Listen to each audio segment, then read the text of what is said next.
from? Alex. Alex? Am I on with the Gecko? Yeah, what's up, man? Oh, this is great. I love this show. I've been watching and listening for a few weeks now. It's killer. Thank you, man. I appreciate that. Is there anything sort of in particular that you wanted to talk about tonight, Alex? I was hearing you asking about money. Yeah. I was hoping to talk about what money is. Tell me, Alex, what is money? It's slavery, Gecko. It's just a form of controlling people. It's a way of controlling people. Yeah, you know, there could be other ways to exchange things. We could exchange kindness or good deeds or art or happiness, but we choose money. Stupid, if you ask me.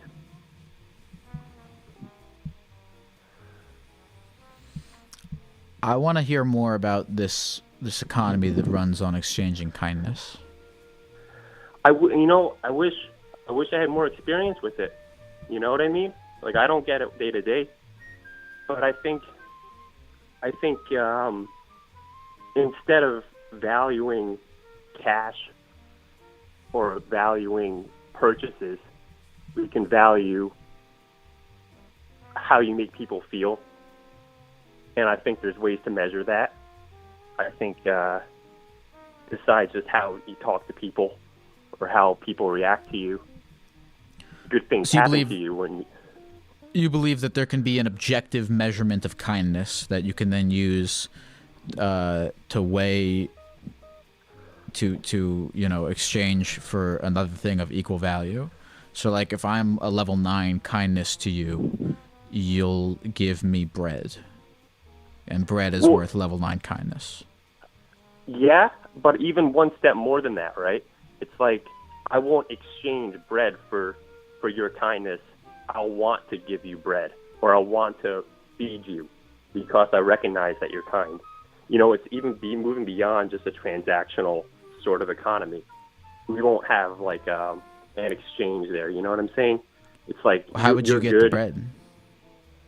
Well, I mean, if I'm giving you the bread, right? If you're so kind, you know, I'm giving you the bread. Yes. I want to live with you. I want to tend to your land. You know, I want to plant your soil or plow your soil, whatever the. But I don't want everyone that I buy bread with. I don't want everyone that I buy bread from to live with me. Like if I went to the grocery store and I went to buy bread and the cashier asked to live with me, I would say no. Totally, I hear you. But you know, you won't. Your kindness or your positive energy won't match up with those people who you don't want to share those energies with, or that your personal space with. You know, no, I would say no. Thing. Even if he was really, really nice, I would still not. I still wouldn't let him live with me. Oh, I see what you're saying. You may not do good in this economy if you're not. If you're not trying to. It might not be. That brings up a good. Well, I mean, what? How does someone survive in this economy if they're an asshole? What are they to do? That's what it's not going to be good for them. You know, they're going to be pushed to the curb. You know, but what if they have? What if they have skills? What if What if it turns out that everyone who has the skill of creating bread is an asshole? What are we going to do? My theory is kind of breaking down here. There might be some sort of bartering that has to just take place. But maybe it's not just positive things. Maybe there's other things. This is a really interesting development that you raise here.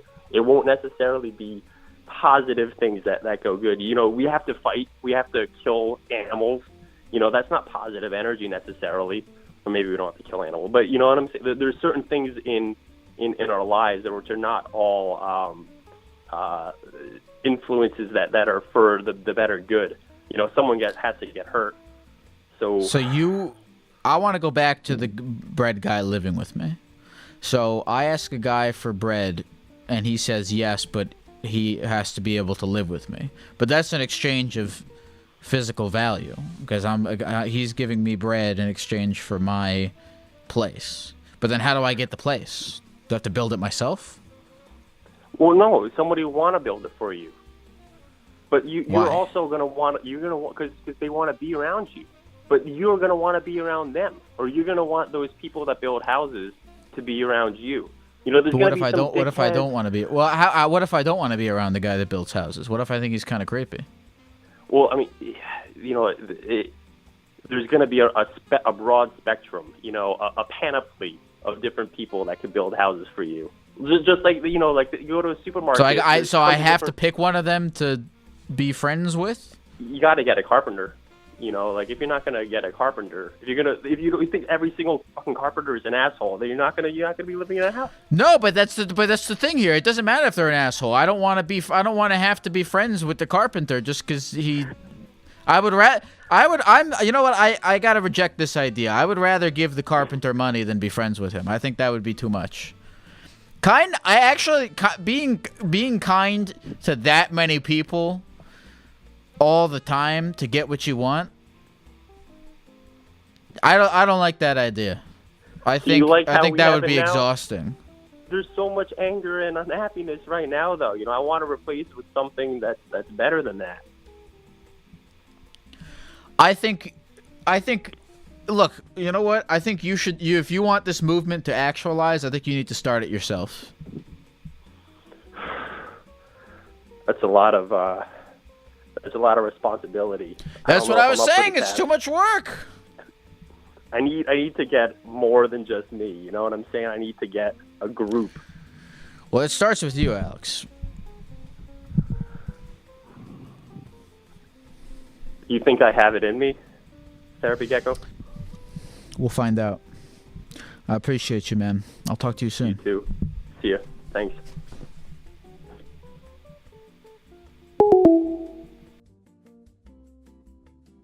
Call from Jonathan. To accept, press 1. Jonathan. Oh shit! Did I get on? Yep. You did. Oh snap! How's it going, Pimp? It's all right. I'm trying to. Whatever, man. What are you up to? Fuck all this shit. Tell me everything. Not too much, man. Just went to work today. Work in the call center. Work from home, so it's pretty chill.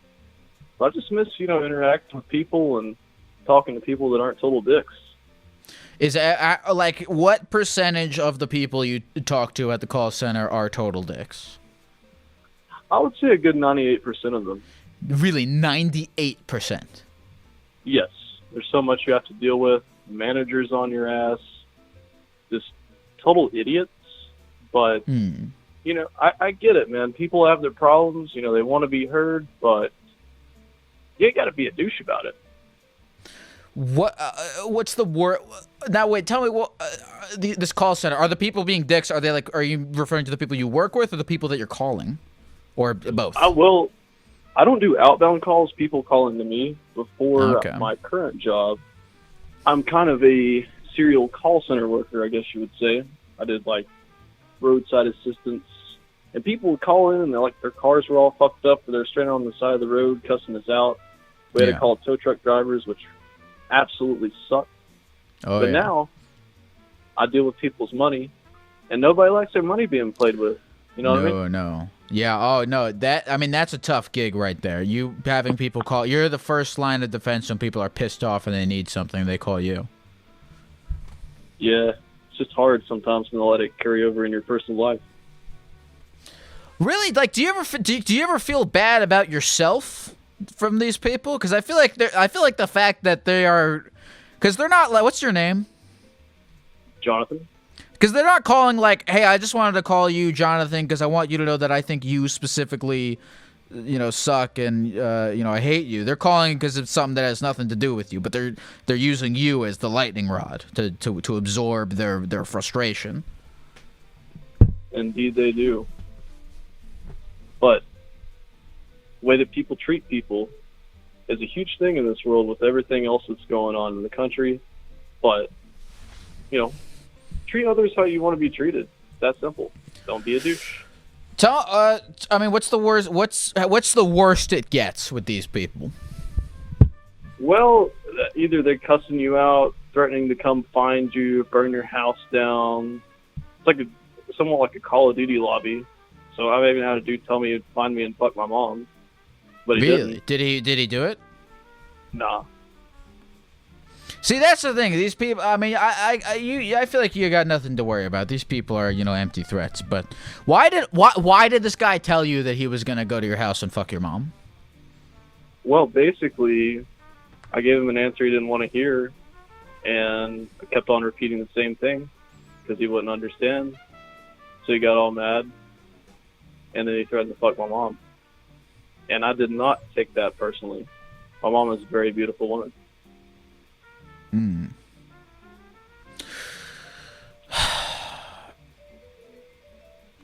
I have a question for you, John. Did you say Jonathan? John? Either one. I've been called worse. I've heard. John, what's your bad habit? What's my bad habit? Snorting lines and fucking dimes, my friend. Really? Nah, I kicked that shit back in like 3 years ago, dog. Do you feel like being high on cocaine would help you deal with the aggression that you receive from the call center, or do you feel like it would make you in turn more aggressive when you have to put on your sort of customer service, chill vibes? Well, man, I did debt collections before, same kind of call center gig, but I was doing a lot of blow at the time, and it made me great at it. Really? To why do you think cocaine made you better at customer service? You ever seen Wolf of Wall Street? I have. I saw it a while ago. Dude, I was straight up Jordan Belfort up in that motherfucker.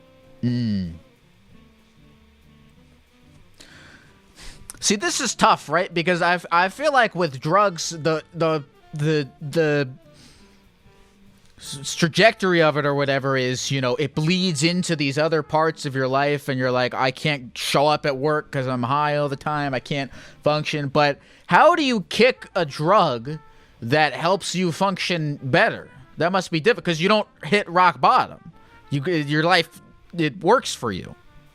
Well, that's a very good question, and I'm glad you asked that. Basically, it triggers a certain part of your brain that makes you feel a sense of accomplishment, like cocaine, for example. Yes. It gives you a sense of accomplishment, basically, so you do something really good and you feel proud of yourself, it's instantly like that. Mm-hmm. However, it's a very difficult thing to come off of. Now, myself, I just stopped doing it, and it was very, very hard. Like, I got sweats, paranoia, just crazy shit, but it just takes passion to really want to get help. And some people don't really realize that. How long have you been sober for? 3 years now. Fuck yeah. That's awesome. Do you ever, are you ever just like someone's fucking chewing you out and you you hide inside of a cocaine fantasy in your brain? Sometimes. And then sometimes whenever my friends have it, I just get this gut feeling. I call it the lizard brain, where all your primal instincts just take over and you just want to go full Tony Montana on that. Oh, yeah. No, I feel you on the lizard brain. Oh, yeah. The Gecko brain. Well, Jonathan, man, I'm happy to hear that things have been going well for you. I'm happy to hear you've been able to kick it and stay strong. Real quick, before we go, I want to end on a good note here. Tell me about the 2%. For people on Twitch, Jonathan was telling us about how 98... Jonathan works at a call center. He said 98% of people he interacts with are huge douchebags. But I want to ask you about the 2% that aren't. Well, most of them are either younger people or people that actually that I can actually help them out with stuff. Because I work for a bank, but I do, check fraud. So people get their checkbook stolen or their check stolen, whatever else. And, if their case has been resolved, I tell them, yo, it's done. You dig? You feel me? They're like, oh, sweet, thanks, man. Or, if they get an answer they don't like it. Yeah. But it's very rare that we get good calls, and most of our calls are based off surveys. If our surveys ain't good, our supervisors bitch at us all day. So, but Do you ever want to do something else? Do you ever want to like day trade, like what the Wolf of Wall Street did? Are you ever thinking about getting out of call center? Man, you know, I've been thinking about doing that, or maybe audio engineering, something like that. You know, music's a big passion of mine. Beautiful, man. Well, Jonathan, man, congratulations on 3 years, and I wish you the best of luck moving forward. Appreciate you calling in and sharing with us. Hey, man, I appreciate it too, Lyle. Congratulations on your success. I mean, Gecko, and keep hanging in there. Thank you, man. I appreciate it. You have a good night. You too, buddy. Bye.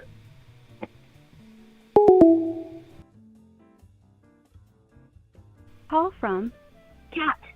Hello? Hi. Hi, is this Geck? Oh my god, no way. Is this really? Oh my god, am I here? Is this real? Let me ask you a question, and I'm gonna give you what year were you born? I was born in 97. What's up? What's up? What's your name, dude? Cat? You could call me Cat. Cat. Hello, yeah, Cat. You know. How are you doing? What's up? I'm wow, this is exciting. Wow. I never thought I'd get to talk to you. This is amazing. Well, I never thought that I would get to talk to you either, Kat. Yeah, what are the odds, you know? Well, listen, I'm here with my good friend Attorney Tom, and we're out here asking people if they've ever been in trouble. Kat, have you ever been in trouble? Oh, yeah. Yeah, I've been in trouble. I don't know where I want to go with this, really. Yeah, I've been in trouble. Real quick, I have to ask. Real quick, I'm gonna break the whatever here, Tom. I have to ask. Is there like any fear of like, oh, I don't want to be in the situation where this story is being told because you're afraid of a liability or anything like that? I wanted to check with you about that. No, because on that other call I saw you were getting nervous, and I had to check in. The other call was getting into some pretty polarizing race issues. Yes. And we're trying to have fun. We're trying to learn. Sure. We're trying to grow. Understandable. And we were going down a path that that could have ruined the whole rest of the stream, But no, I'm not concerned.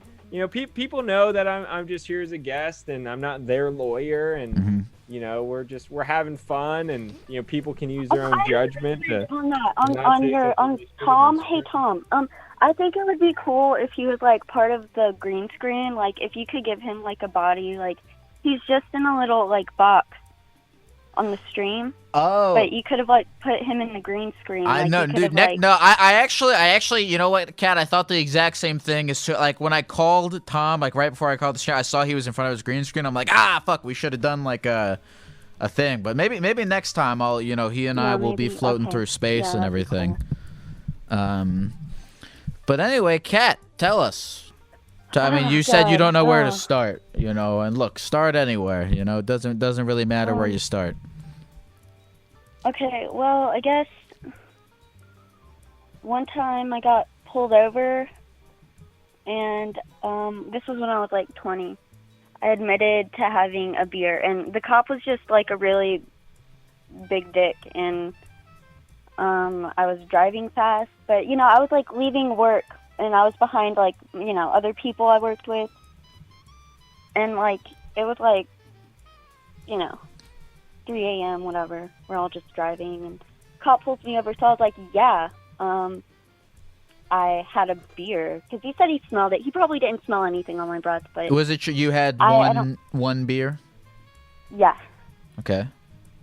Yeah, and then so he was like, oh well, that's illegal because you're underage, and true. Yeah, so he ended up I ended up going to jail that night for like 8 hours, and they took my breathalyzer, which ended up being 0, but I still had to go through like whatever class you admitted, took like 2 months or whatever. Kat, had you got pulled over and said, officer, I'm not talking about my day, you probably would have just got a speeding ticket. You know what? Yeah, you're so right. And I wish I would have known that, but I was young, and no one ever tells you these things. It's yeah, like they intimidate. You know, it's intimidating. Yeah, you never want to, like, just tell them, like, straight up, like, yeah, I've had anything. No, you can't do that. Look, you have to be respectful. You can't be a total jerk to them, but you also have to assert your rights. You know, officer, I'm not talking about my day. Why am I pulled over? Am I free to go? Yeah. They say, well, why aren't you answering questions? Huh? That's suspicious. Why aren't you answering questions?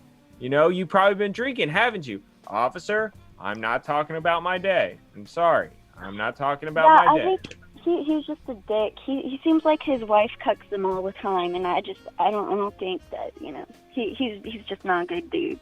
He's probably racist also, so that's not good. But yeah, and I also just admittingly, I did have like a little bit of heroin on me, like in my underwear, so I had to hide that.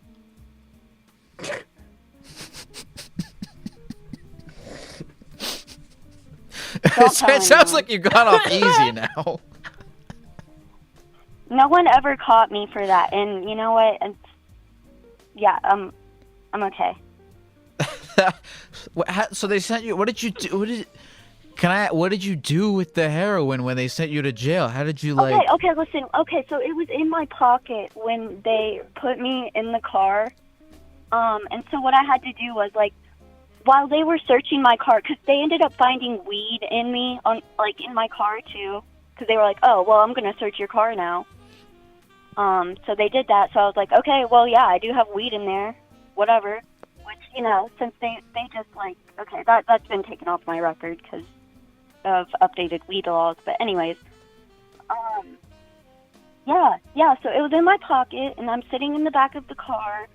I have to finesse my, you know, handcuffed hands behind me into my pocket where I dig around, find it. It's like in a little wrapped up piece of foil. And then I move that into my jeans. I was wearing skinny jeans, so they were really tight, so I could just, like, you know, it was not going to go anywhere. It was in my, like, in between my thighs and my pants, so, yeah, it was in there. And then it was even weirder because I had to use the bathroom, like, when I got to the station, and they have to supervise you, like, when you do that. So I had to be, like, so careful. I, like, made eye contact with the cop, you know, and just, like, trying to use the bathroom, just being awkward about it. But, yeah, luckily it didn't fall out or anything. So yeah, I got away with bringing heroin into jail.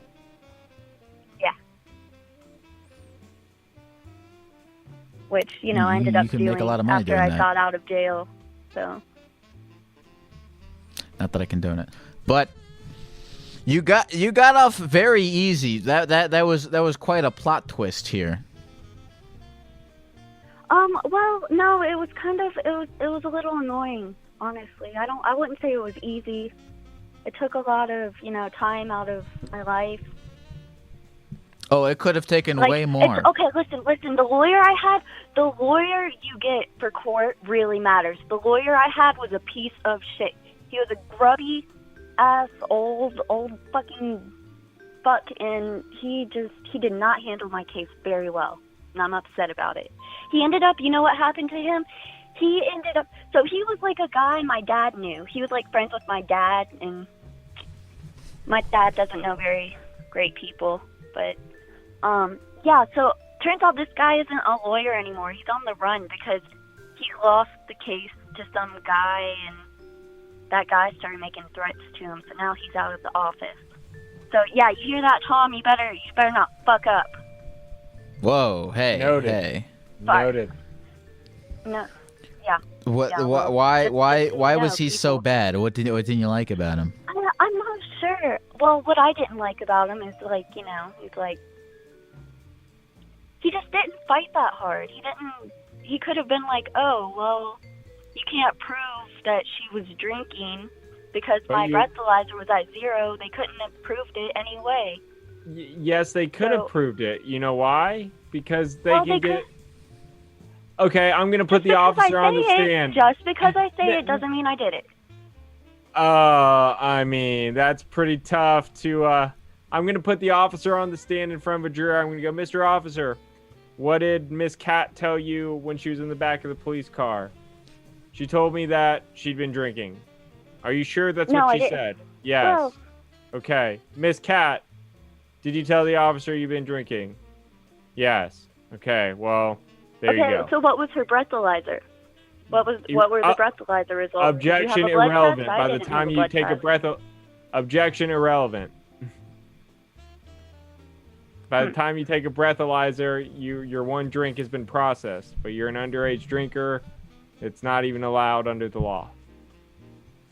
I want a T-shirt with objection irrelevant on it. Or I guess relevant. It's not irrelevant. I'm sorry, I've been in court a long time. Objection relevance. Well, Kat, I'm sure I'm sure that you've got, you know, lots more stories to tell, but I think we're about out of time here. Oh. Okay. But thank you for calling in and you know, bearing your soul to us. Yeah. I'm just kind of bored. Aren't we all? Yeah. Thank you, Kat. I'll talk to you soon. Bye. Lyle, do we think that was real? You know what, Tom? I've been taking calls with strangers and having people tell me things for, you know, not a really long time, but I no longer ask that. I don't think it matters if it was real at the end of the day. I mean, I guess reality is just what we perceive. Exactly. So, you know, if we can, I mean, that was a pretty clear picture in our head. So, I mean, it existed in our minds at the very least.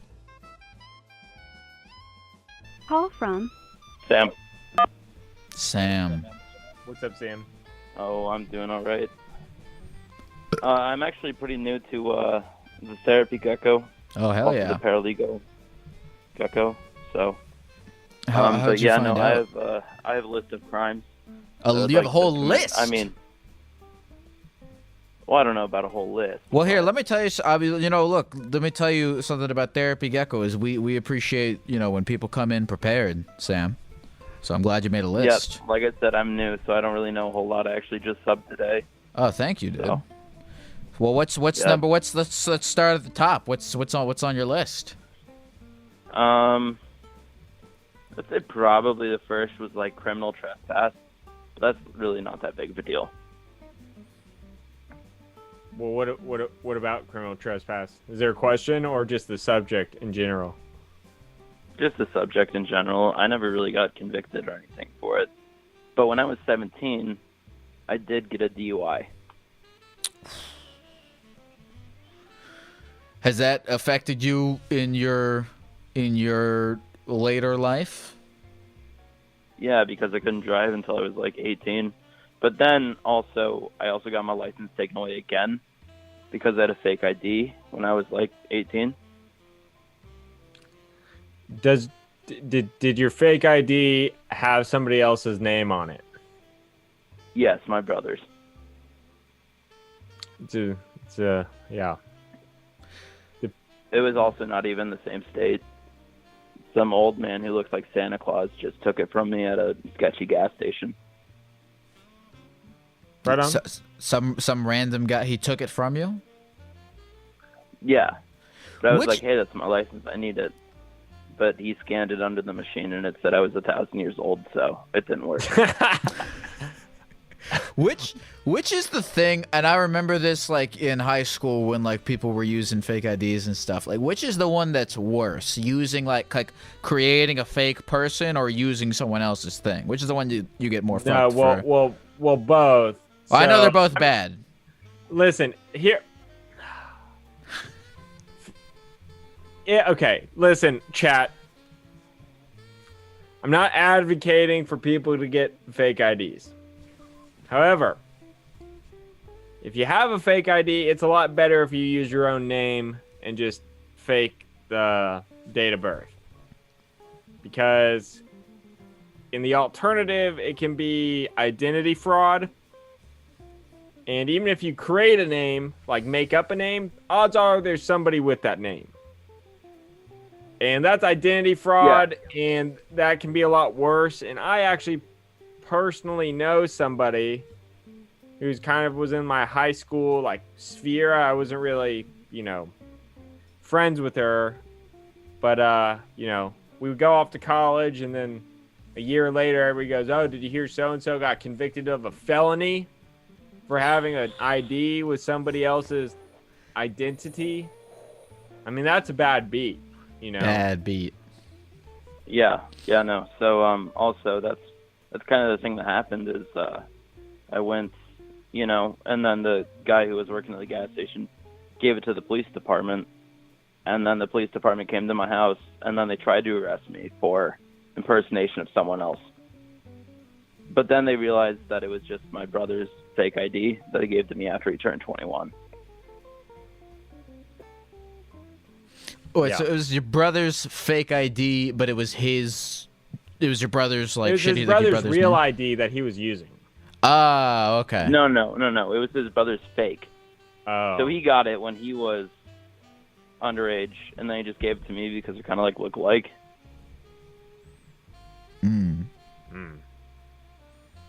And your brother got off scot-free. It worked for him. Yeah, it worked for him, but then actually his got taken once, but that's a whole nother story. So it was like a spare. But so I was like basically put in the back of a cop car, and then they sat me in my driveway, and I yelled at the police officer, and I also brandished a knife at him. That was like a whole nother thing. Oh my God! Your brother brandished a knife at the police officer? No, I did. Oh. That's not smart. No, it just wasn't a good move. No. Well, yeah, I know it wasn't a good move now. I mean, I was drunk at the time. And I mean, did you get arrested that night? Did you spend that night in jail? No, actually I didn't. He actually let me go after my mom talked to him. Wow. Because I was like 18 years old in college. I mean, I'm in high school. Your mom must have the gift of gab. I mean, she kind of does. I mean, I got pulled over maybe a month ago when I was driving back from Colorado after Thanksgiving.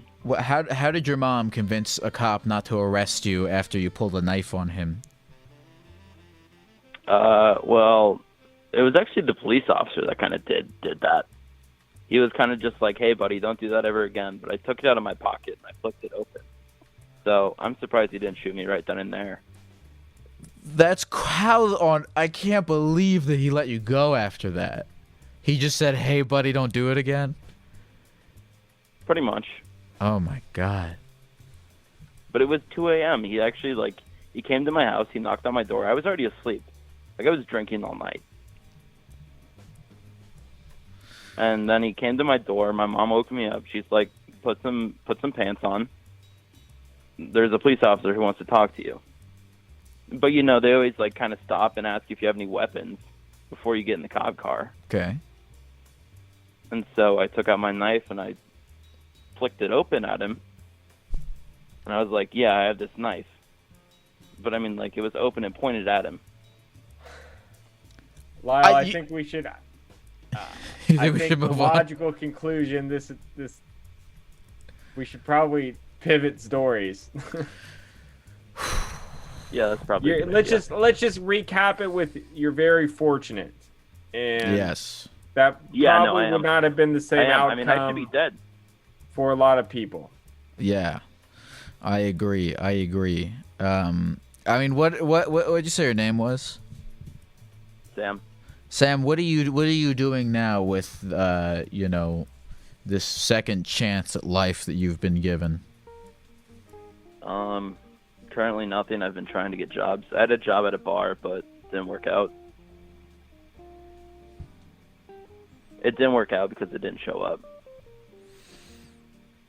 That will generally do it. Mm-hmm. Why didn't you show up? Because it was very toxic workplace environment. I was only working there for like 2 weeks. Oh, so why'd you apply in the first place? Did you not know it was toxic until then? No, I mean, I didn't. So I worked there for 2 weeks, and I was like, hey, this kind of messed up. Well, what was toxic about it? I just didn't show up.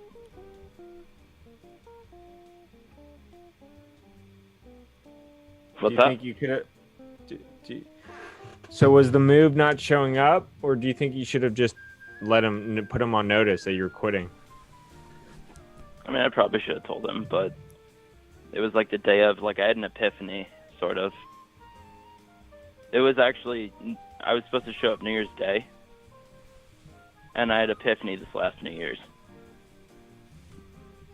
You had an epiphany? That it was not a good idea. Yeah, it was not a good idea. To not show up?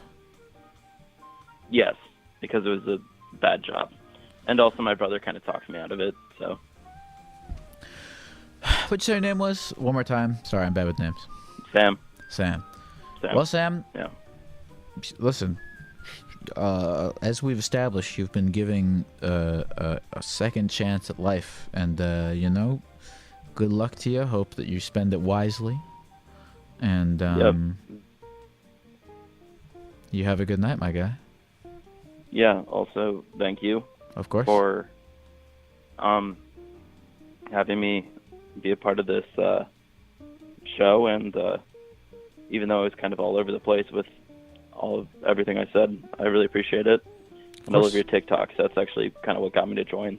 Thank you, man. I appreciate that. Thank you, man. Yep. You have a good night, Sam. Yeah, you as well.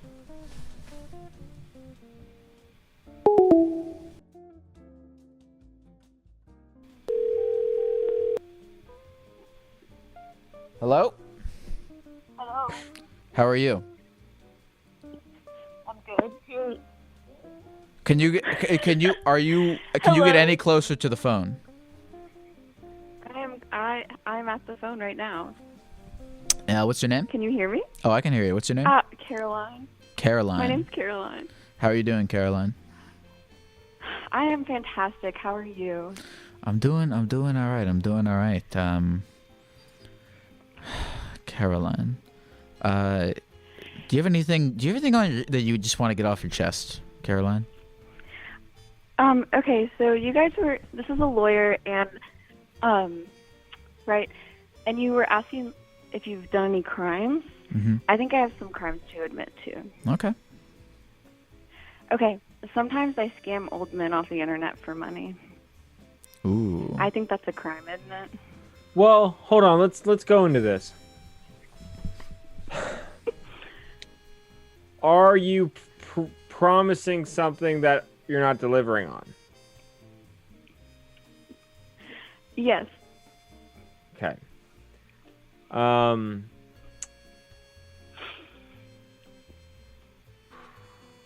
don't know. This is I know. Look, I want to be careful with the questions I ask, but I would think that like, are you talking about like a sugar daddy type of site? Yeah. Okay, so I have done like the cam model stuff before, and that has given me like a following of old men, and sometimes they message me and they're like, hey, I'll pay you for this, send it to me, and I'm like, all right, send me the money first, and then they send me the money and I blocked it. Yeah. No, I think under those pretenses, that's probably a scam. I would even go as far as to say that you have an oral contract, if not maybe even a written contract, if it's over text, for money in exchange for services, and you're not performing. Now, the logical follow-up to that is, generally, I would anticipate nobody wants to follow through with enforcing that through court because, one, it would be embarrassing for them, and two, lawyers charge hundreds of dollars an hour. I'm not sure how much you're particularly charging, but if a lawyer is going to work on a case for a minimum of 100 hours, It would have to be a substantial amount of money that you are charging for it to make economic sense for them to bring a lawsuit against you to enforce. But yeah, I mean, I think technically what you're doing is scamming. But of course. But now these services that you are claiming that you are promising but not delivering. Are they in the first place legal services? Are they legal services? I don't know. Oh, yeah. I'm not sure about the laws on that and stuff. I probably should before I do it, right? But well, it's like OnlyFans is legal. Yeah, I mean, so long as you're, an adult, which you are, and the other person's an adult, and it's all an exchange over phone. In some states, not to get too into it, but like in Nevada, like prostitution, right? But that's, I'm pretty sure, the only state where that's illegal. But we're not talking about that. Hey, my girlfriend's here. We're talking about OnlyFans. We're talking about OnlyFans and prostitution. Yeah. Hey, Rachel, how are you? My back hurts. So. She came at a good time. Hello. So you were into cam modeling, but you got out of it. Yeah, I did it for a while, and then I got out of it, and I had a boyfriend that was like, "You can't do that." So I was like, "Okay, whatever," because I was dumb. And then I broke up with him, and now I have a lovely girlfriend, and she sometimes helps me out with these acts. I don't do it like all the time, and I don't do it for like large amounts of money. It's just whenever I'm like feeling a little crazy and somebody's DM'd me and they're like, "Can I get this?" You know what I mean? Mm-hmm. Just occasionally. It's not all the time, but it is, I think, the only crime that I have. But if you have like a bunch of, what I'm curious about is if you have a bunch of followers, like, are you still doing like, not like scamming people, like actual like cam modeling or like OnlyFans or anything? Okay, I did. It was just like a cam. It was just like a cam site. Yeah. So I don't do it as much anymore and then it's a cam site, and then I stopped doing it, and then I started doing it again. But some of them found out my Instagram somehow, and then also I just have some creepy men that follow my Instagram and ask for things, because creepy men often do that to young women on social media. So are you glad to be, out of this world of camming? I'm sort of indifferent to it, really. I was fine with it, and then I found out one day, I don't know why I didn't know this, but I looked up my username, and I looked up my username, and in the images is just like everything, and I was like, I can't do this anymore. Because I also used my username for like other, I don't know, like just sites where, or like my private Snapchat, or like senses that I have, and I was like, I cannot do this anymore. So I don't want our gay babies to see you on the internet. Yeah. I'm with my girlfriend right now, actually. So we have both been calling the number a lot, and she finally got it. I want to hear about her crimes as well. Okay, here's Lily. Her name's Lily. Hello. I mean, I don't really have any crimes. I think she's the wild one, and I kind of mother her. You're more of an accomplice type. Yeah, I mean, I guess I'm more of like I'm younger, but I'm more of like the older one. I tell her to like clean her room and stuff. But the ironic thing about it is that I call her mommy in bed. What? I'm sorry. I can hear the embarrassment in her voice from here. I'm gonna get in trouble. I'm sorry. I just wanted to publicly apologize to her that I said that 2. How many people? I don't know. I'm sorry.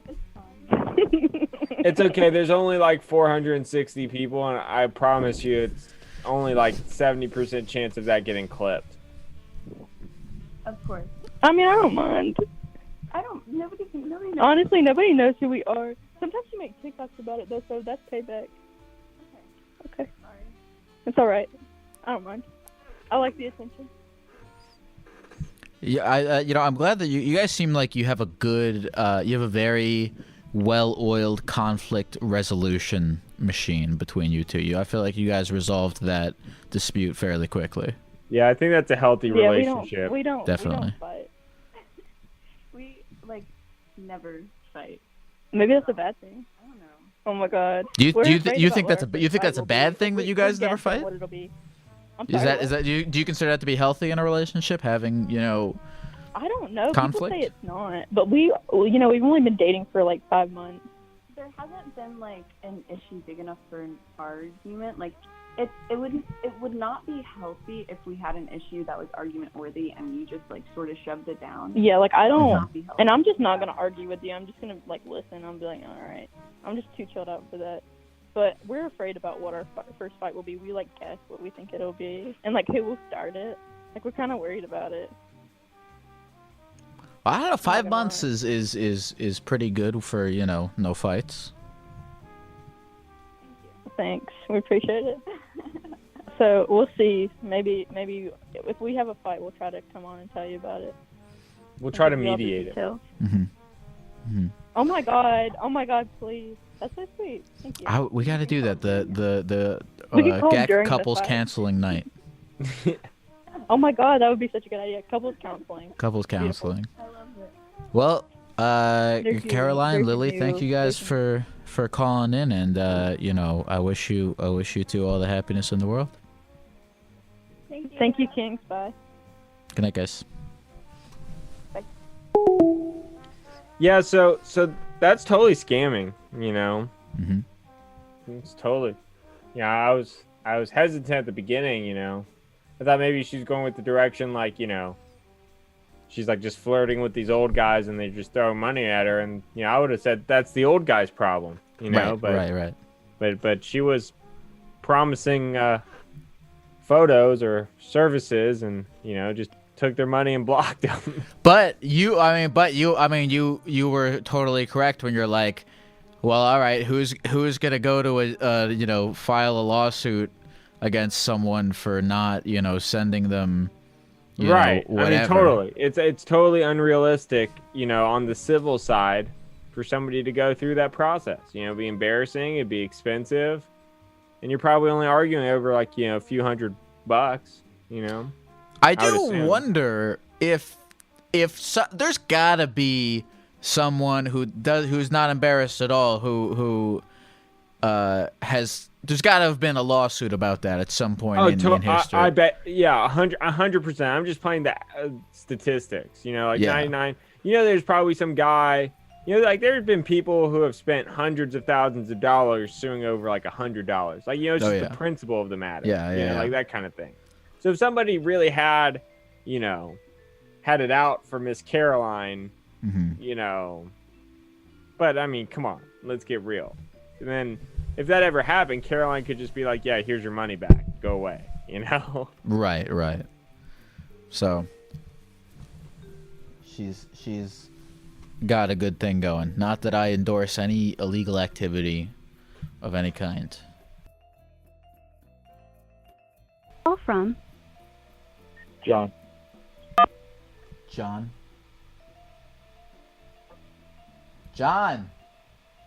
Hey, Gecko, how are you, man? I'm all right. How are you, John?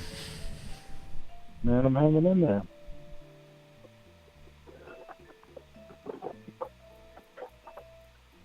In where? Oh, well, I'm in the heart of the U.S., man. Wyoming? Kansas. Do you like Kansas? I've been in better places, man. You know what a third culture kid is? A what? Third culture kid? Third culture kid? Yeah. No, what is a third culture kid? that's a child who has grown up in a country other than their parents' origin or the nationality in which they are.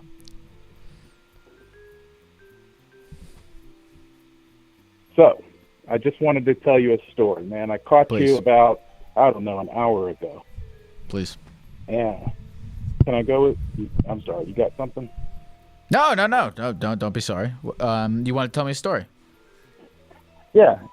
You've been giving me therapy since I was 8, man. I'm a 45-year-old man, and you have taken me back to a time that brings me joy. It was scary when I was 7, and my parents told me we're moving to Africa. We were leaving Nebraska. My dad wanted to be a missionary. And we got to Liberia 5 days before I turned 8.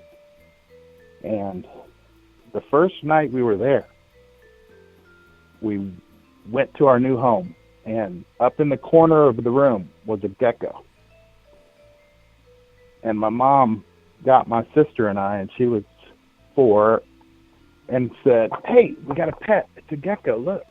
What should we name it?" And we named it Peter. And we were like, all right, cool. We lived there for a couple days, and we moved to a new house. And in the new house, there was a gecko, because this is tropical West Africa. And there's a gecko in every room in every house. But I didn't know that because I was 7. And my mom says, look, there's a gecko. It's a repeat.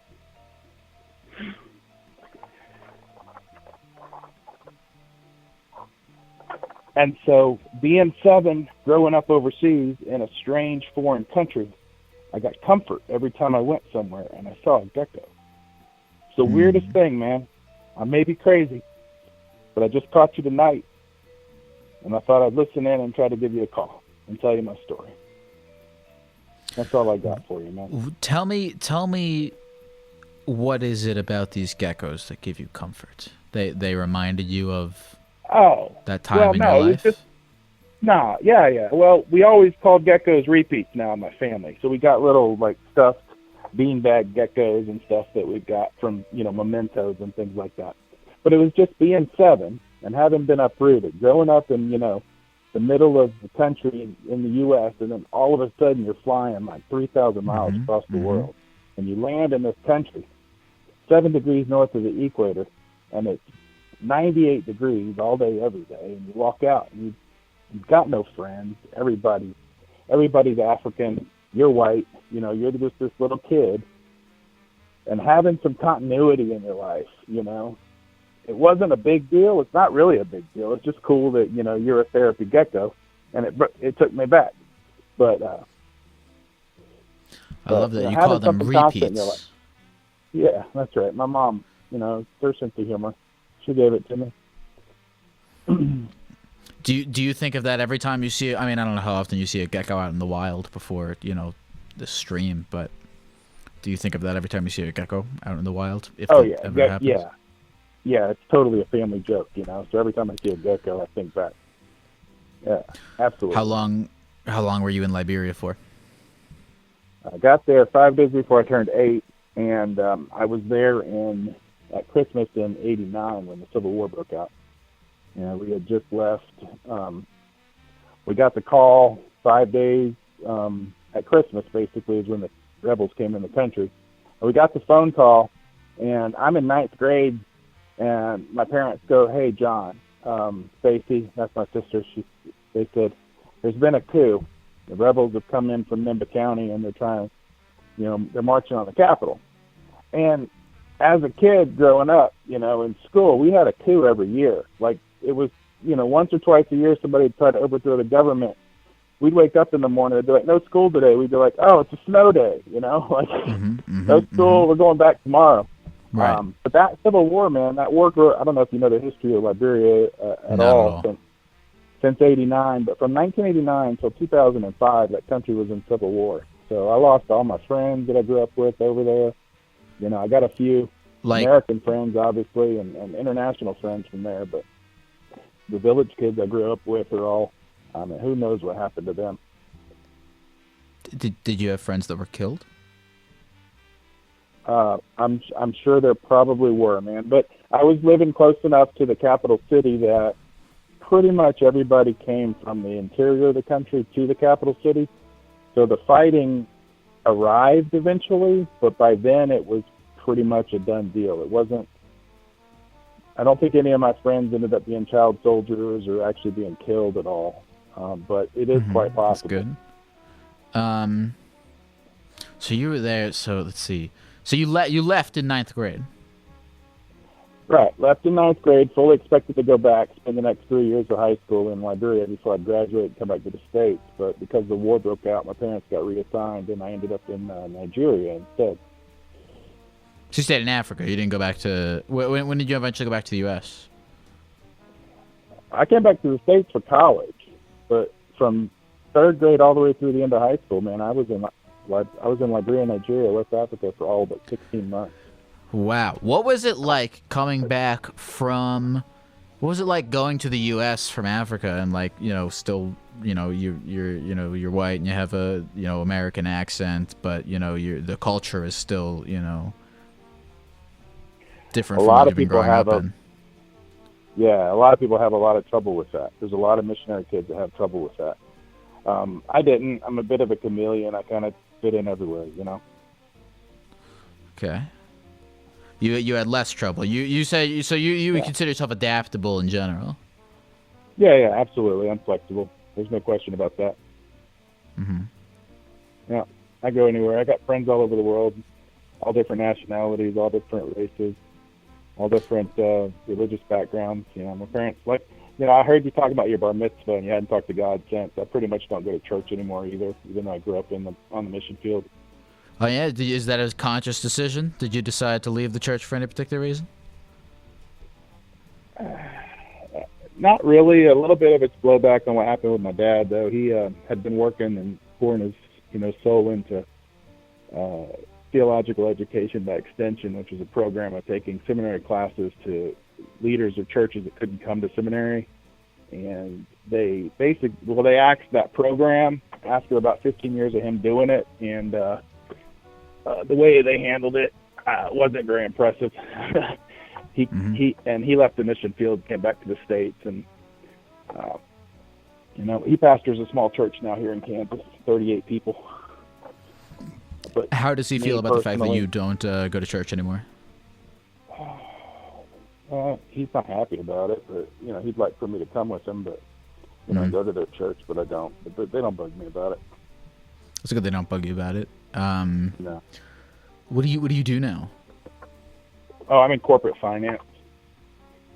I look at mergers and acquisitions. I'm trying to figure out how to finance power plants, solar power plants, in a regulated utility environment. It's pretty boring, very math and finance based, but it is what I do. My talent. I enjoy numbers, always have. Does what you do you feel, I mean, you know, where else have you spent extended amounts of time in besides Africa? You said you have friends all over the world, or was it that you had like friends in Africa that then went all over the world? Well, yeah, I met them all in Liberia, Nigeria, but when you get to school every semester, pretty much 25% of the class is new. You know, people are going on furlough, they're coming back after a year being gone, that sort of thing. So you're always constantly making new friends and losing friends. I mean, the only constant in your life is the fact that your friends are going to change. People are going to come and go from your life. That's just it. That's just the way it is. I don't have you asked another caller how many, you know, close friends he had. I had one. He passed away in Hawaii. He got drunk one night and high and jumped off the edge of the east side of the Big Island and drowned. Sorry to hear that. I appreciate it. It was, 18 years ago. But yeah, people come and go. You know, you make fast friends. When you see them again 10 years later, you pick up like it never happened, like you never missed them. Totally. Yeah. So. Are you married? Going through a divorce, man. So.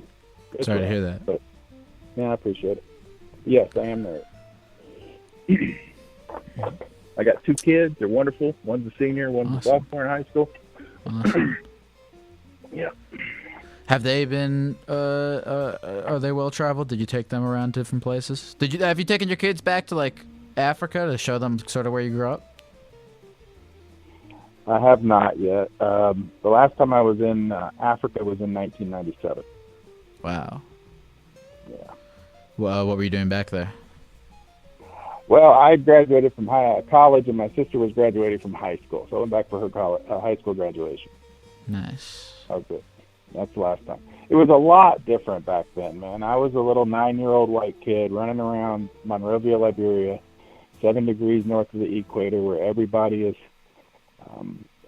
black, and they watched out for the little kids. You know, they watched out for the little white kid.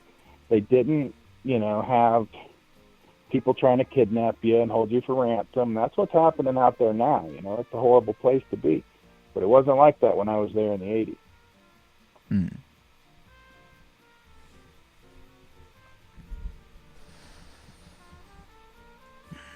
When people say, "Where are you from, John?" I always go, "How far back do you want me to go?" Because my dad was still in the Navy when I was born in Iceland. So it is a storied journey I've been on. Do you aspire in the future? I mean, after sort of being planted in Kansas, do you aspire to travel again once the air's done killing us? Yeah, no kidding, man. Yeah. I want to go all over the place again. I'm getting stir crazy. There's no doubt. Yeah. Well, dude, thank you for sharing this story. This is incredibly interesting. Yeah, I appreciate it, man. No, thanks for doing the show. It's really cool. Oh, of course, dude. What'd you say your name was again? John. John. John. Yeah, John. John. Well, dude, thank you again for calling in, man. I appreciate you being, sharing what you shared with us. Yeah, man, my pleasure. Enjoy it. Thank you, man. Have a good night. Peace.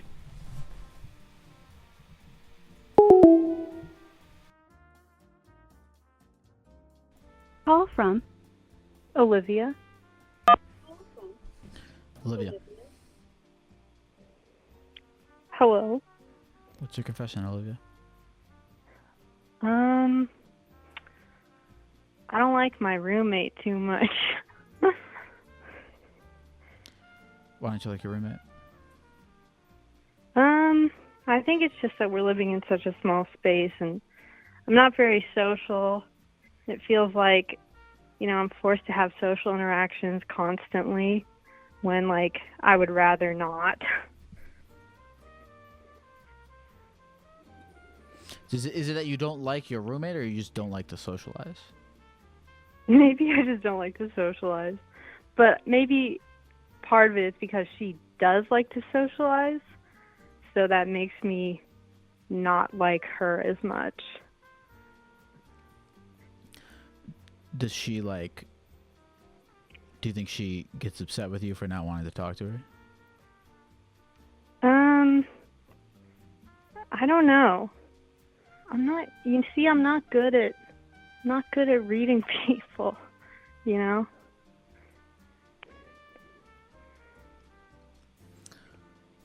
How did you two meet? We were paired as roommates I'm in college, and we were paired as freshmen, and we just stuck together. So, it was at first it was she is sort of one of my only friends, but at college. But it just gets tiring, living with someone for so long. Little things start to build up, Ooh, tell me about these little things. This is going to sound sort of petty or maybe self-centered, but I started feeling like she's copying me. She used to only listen to one kind of music, and then she started following me on Spotify, and now all she listens to is my music. Is that petty? Is it petty of her to only listen to your music, or is it petty of you to care? Of me to care. why do you care? Maybe it's a bit of a, you know, hipster superiority kind of thing that I need to work on myself to deal with. But I feel like I have all these like eclectic music, and she used to listen to like classic rock basically exclusively. I don't know. Do you Well, I'm curious why, you know, even if the truth is that she did get it from you, have you considered, you know, viewing it, you know, sort of more flattery, right? Like, you know. Yeah, I have. It's just, you know, I think it's just one of those things where when you live with someone, and especially now because we don't go anywhere ever, and I just, you know, I hear her in the shower and she's listening to like the same 3 songs over and over, and there's songs that I know that I like that I kind of don't like anymore because she listens to them so much. You know, it's just these things. Why does her listening to them, do you not like them because she started listening to them? No, I mean, it's just from hearing them so much, I guess. I've never really understood why, like, people view an art thing differently because of the other people that like that thing. Yeah, I see what you mean.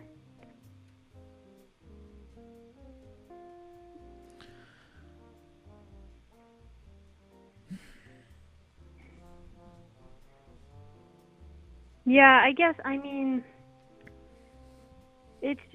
but hearing the same thing over and over, you know, that's going to bother anyone, I think. Like, I'll ruin songs for myself from listening to them too many times.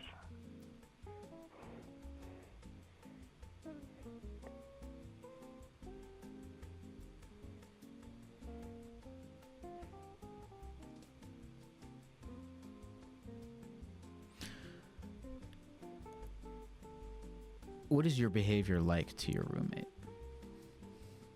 Do you ignore her when she tries to talk to you? No, I don't ignore her. I'll say something, but I'll try to say it in a way that indicates I don't really want to talk right now, and right now is most of the time. Like, but that's kind of how I am with a lot of people, actually. Like, oh, what are you working on? And I'll just like say what it is, and then, you know, nothing else. Do you have a lot of friends? Or do you have at least a small group of friends? Yeah, most of them are from high school though, so I don't see them very much anymore, but at college I've only made like 2 or 3 real friends. 2 or 3 is pretty good. I think so. I don't know. I've never thought friendship should be measured in quantity anyway.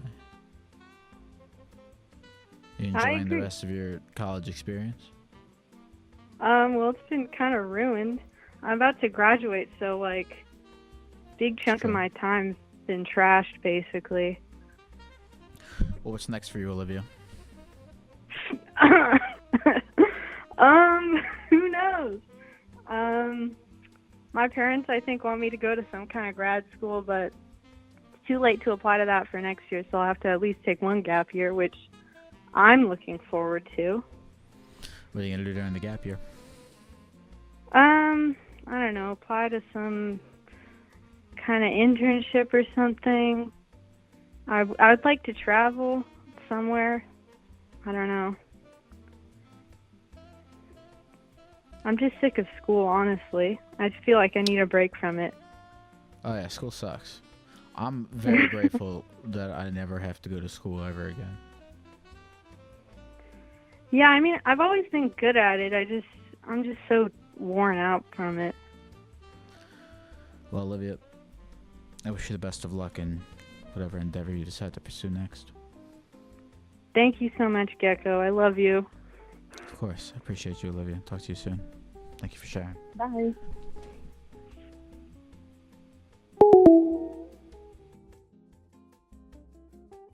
Call from Megan. Megan. Geck. Hi. Hi. So I had to look up statute of limitations before I told you about my confession.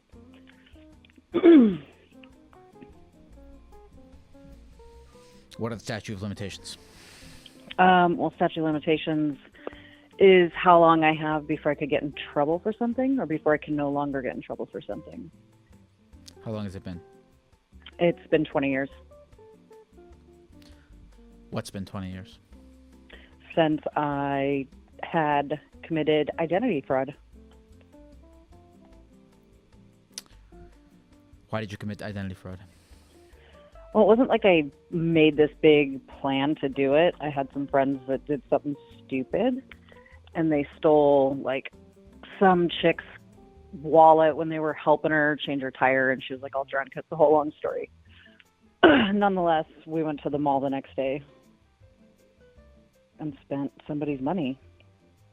And I still feel guilty for it because it wasn't really obviously mine. Excuse me. And all we got was, like, stupid shit. Like, I went to the Gap. What did you get at the Gap? I got a really cute, like, white sundress. It's weird that I can still remember that. Probably because I still feel guilty. What's the most expensive thing you bought with this woman's credit card? Was a pair of Doc Marten boots that were like $120.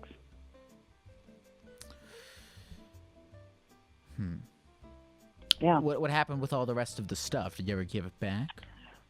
Well, no, I don't even know who the person was. It wasn't even in the town I lived in. My friend and I had like gone over and visited some dudes, and then they did that, and then we went to a mall on their way back to transporting us home.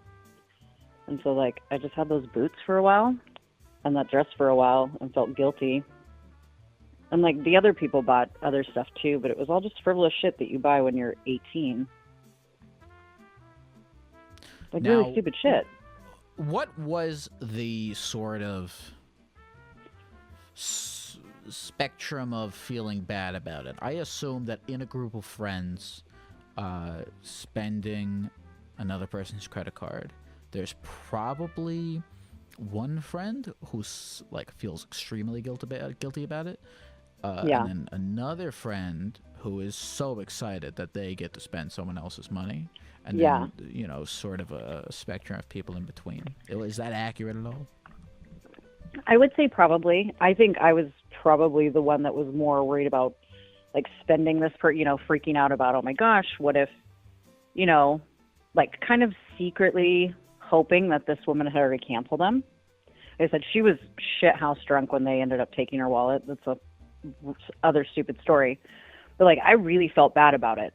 And so to think about it, I think I probably spent like $300. And the dudes we were with, they were the ones that were like super excited about, you know, it was back when they still had Sam Goodies and shit. So they're buying like CDs. What was the most expensive things the guys bought? Oh God, I can't even remember. Like electronic shit, I'm sure. Because we all just kind of split up with our cards. So how did this end? Did you ever get the cards back? No, we actually like broke them into pieces, like little tiny pieces, and then threw them out the window down the freeway. Wow. Yeah. It was 20 years ago. I still feel really bad. Which freeway? Maybe someone will come along and glue them back together. Because the statute of limitations is up? Yeah. I mean, she's probably canceled them by now. I'm going to hope. I mean, like, they found this woman in a ditch. Like, wait, what? Drunk as a skunk. Yeah, like, the dudes we were with, they were out cruising around. I don't know. I think they were probably, like, going to the gas station to get us, or finding someone to buy us a beer. We were all 18. and they rolled up on this chick kind of in the ditch because of weather, and so they got out to help her, and she was just like, I mean, she was trying to hand them like money and stuff, and she's like, "Oh, I'm so sorry. Thanks for not telling," like doing the thanks for not telling anyone, thanks for helping me get my car out, so she could drive home. And then I don't know why they felt the need to just take her wallet or whatever it was. Like what in that moment? She was trying to be nice. She was thankful. Did they, I don't know. I'm not a psychologist. I can't decide why they did that, but. Wow, so they just kind of stole this drunk woman's wallet and then let her drive home. Yeah, right? Wow. Maybe that's the real issue. Do you feel as though you've done enough in the past 20 years to repent for your involvement in this? Yes, I actually do, but it's weird to still feel guilty. Like I work in social services, I do all those kind of things, advocate, I won't go into that and get political, but I feel like I've given back a lot in the work that I do. So, but I still feel really guilty. It's kind of weird. Like I was telling my husband, I was like, I wonder if I should confess to that. I appreciate that. Thanks, Geck. Really enjoyed your stream last night for Valentine's Day. Thanks for sharing that with us. Of course, Megan. Thank you so much for calling in to confess. Thank you. You have a good night. You too.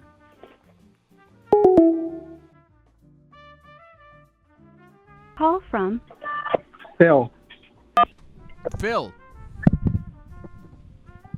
Call from Phil. He's behind. Alright, he didn't turn the stream on. Oh wow, I got through it. Did you? How's your night going?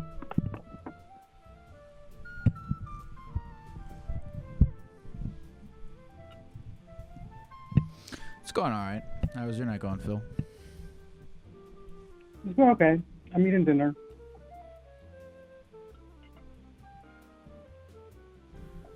What's for dinner, Phil? Enchilada, rice, and beans. Did you make it or did you buy it? I bought it. Where'd you buy it from? A Mexican restaurant down the street. That's pretty good, man. For a second, I thought you were like the kind of dude that makes enchiladas for himself, and I was about to be really impressed. Oh no, I don't know how to cook. I don't know how to cook either. It's hard. It's too hard. It's too hard. Too much. It requires too much energy. Do you have a lot of energy? It depends on the day. Do you have a lot of energy right now? Right now? Yeah. Yeah, I guess so.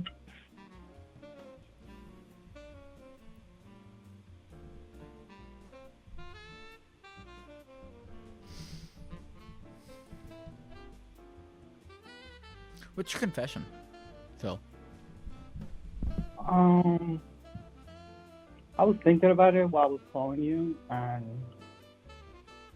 I used to be a bully in middle school, actually.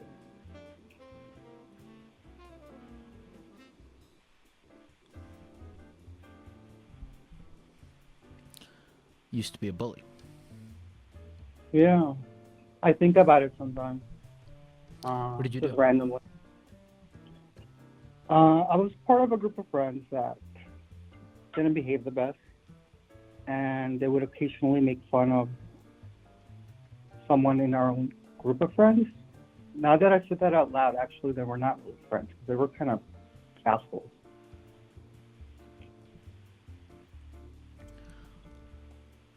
At the end of this, are you going to reveal that you were the one that got bullied? No, I actually bullied someone with the other people. What were your transgressions? Say that again, sorry? What were your transgressions? What was that? What were your transgressions? What's transgression? What were your transgressions? Oh, sorry. They would just make fun of people, and in order to fit in, I would as well. Tell me about this guy that you made fun of. So I don't want to say his name. Let's call him John Doe. You said what? Let's call him what? John Doe? Yeah. You say John Doe? Yeah, I don't want to say his name. Oh. Okay.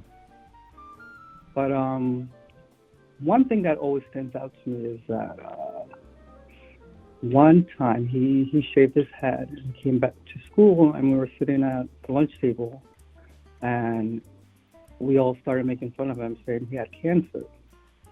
I knew it was pretty fucked up to say, but again, just trying to fit in, I went along with it.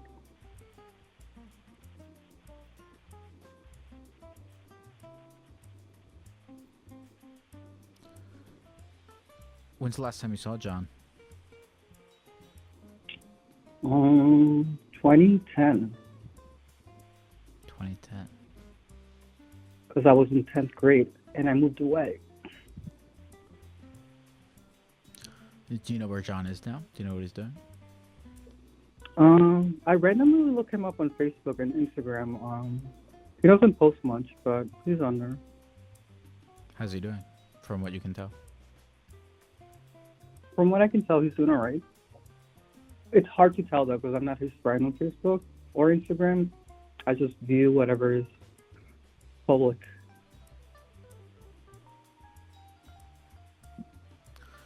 What about the other people?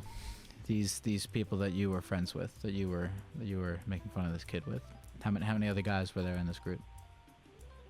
1, 2. In total, including me and John Doe, about 6. 6. Do you keep in contact with any of these guys? I don't, because my parents knew how mischievous, I can't say it, how bad they behaved, and they actually didn't like me hanging out with them. So as soon as we moved away, it was hard to go back to that town to visit and hang out with them and whatnot. Have you kept in contact with any of them online? No. Sometimes a few of them like my Instagram stories or Instagram posts. But other than that, I don't really talk to them. I'll ask you what I asked. I forget her name, but do you feel like you've personally done enough, by your own definition, to repent for this in the time since it happened? No, I don't think so. I never talked to him ever again. And it's really weird. It's just, I randomly start thinking about him. And I feel like shit when I do. Because I knew it was wrong to do it, but I still did it. Is repenting for this appealing or interesting or a goal of yours in any way, shape, or form? I would love to, but I've never had the nerve to do so. What about in ways that don't involve direct contact with the person? I wouldn't even know what that would entail. Like asking someone else to say that I'm sorry? No, just like, I don't know, giving someone else $1. You know what's funny? What's funny? I actually work in the medical field, and I work with cancer patients now. And I don't know if subconsciously I made that decision or what. There it is. You think that could be a form of repentance?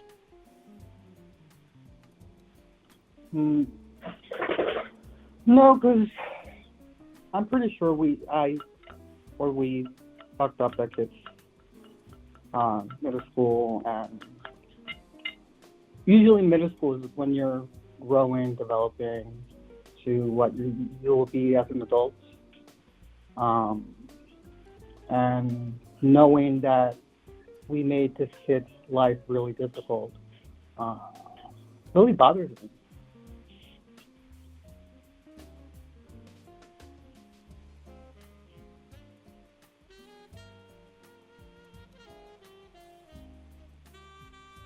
What'd you say your name was? Phil. Thank you for sharing, Phil. Thank you. Have a good night. You too. Have a good night. Love you. Appreciate you. I appreciate you too. Take care.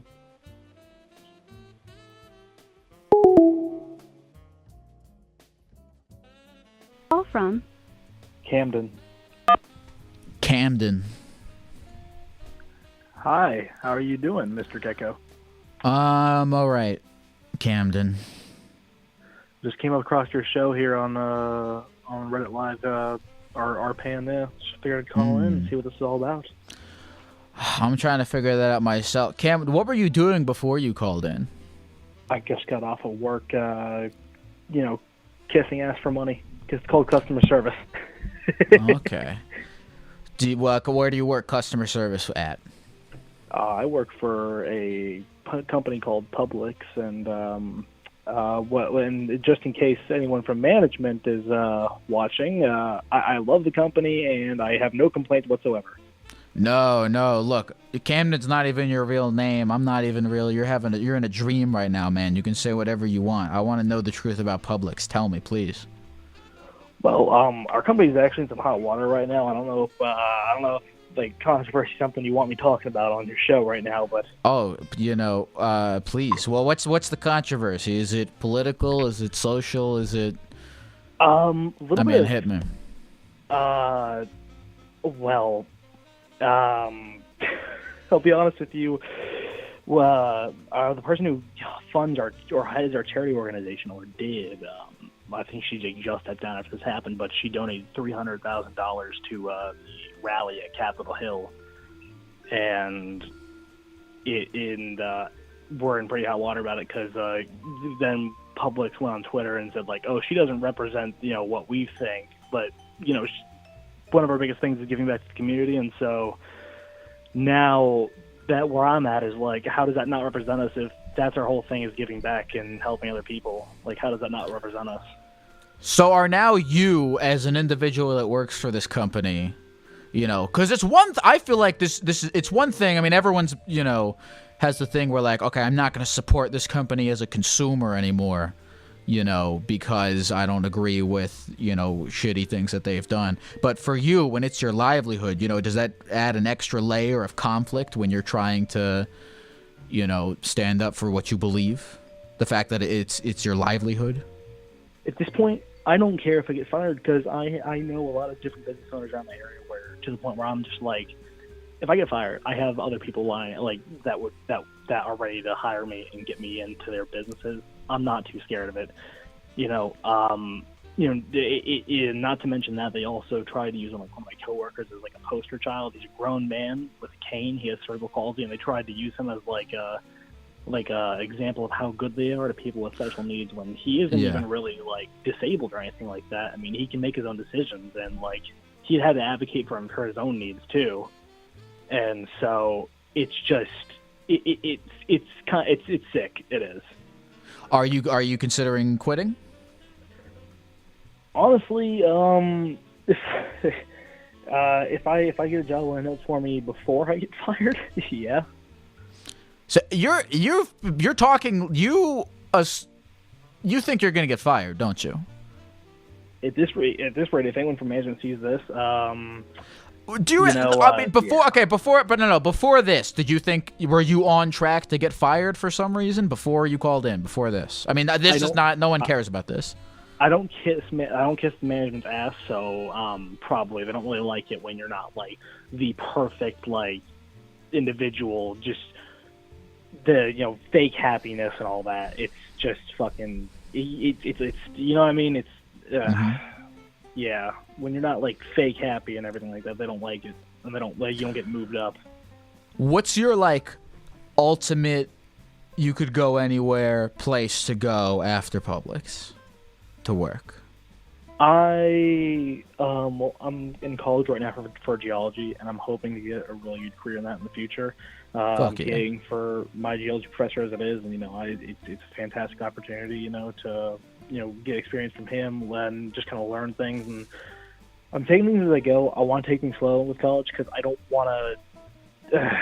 I don't want to fuck it up.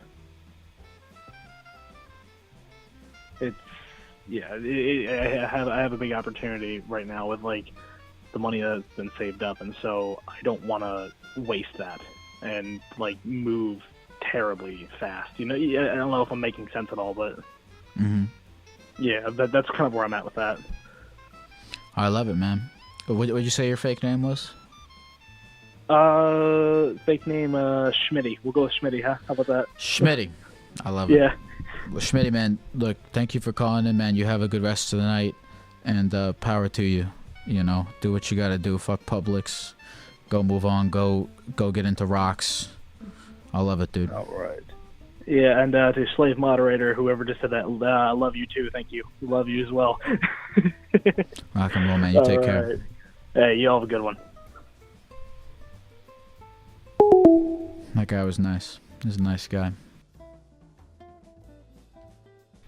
Call from Bronson. Bronson? Bronson, Hey, are you man. there? How are you, Bronson? Hello. Doing all right. How are you? Bronson, what do you think of the kindness economy? I'm kind of on your side because it seems like after a time, it does just turn back into a regular economy, right? Turns back into a regular economy immediately. Sorry, what? I said it turns back into a regular economy immediately. Yeah, exactly. And also, I believe... Look, do I think it's good to be an asshole? I don't know, but I believe in the freedom to be one. What if I want to just go around being a jerk to everyone? I mean, it's your prerogative, but like, I think there's a balance. Like, I wouldn't want to be a jerk to everybody, but I think it's inevitable sometimes to be a jerk to some people. Do you believe that you're a good person? It's a big question, man. I think, generally speaking, I'm a pretty decent guy. I wouldn't say I'm perfect, but I'm an all right guy.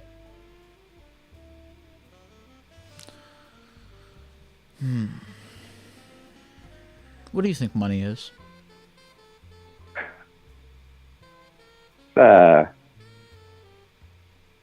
Kind of like a Philosopher's Stone, in a way. Like from Harry where Potter? Yeah. Well, I'm not sure what the Harry Potter one did, but like the thing that turns lead into gold, like it turns one thing into another thing. You know what I mean? Okay. Like it's. I think, like I used to say I love money, but I don't think that's true. I think I love what money can do, which is, I think in a lot of ways it can give you freedom where you're not, grinding Absolutely. to pay rent or, buy food or whatever.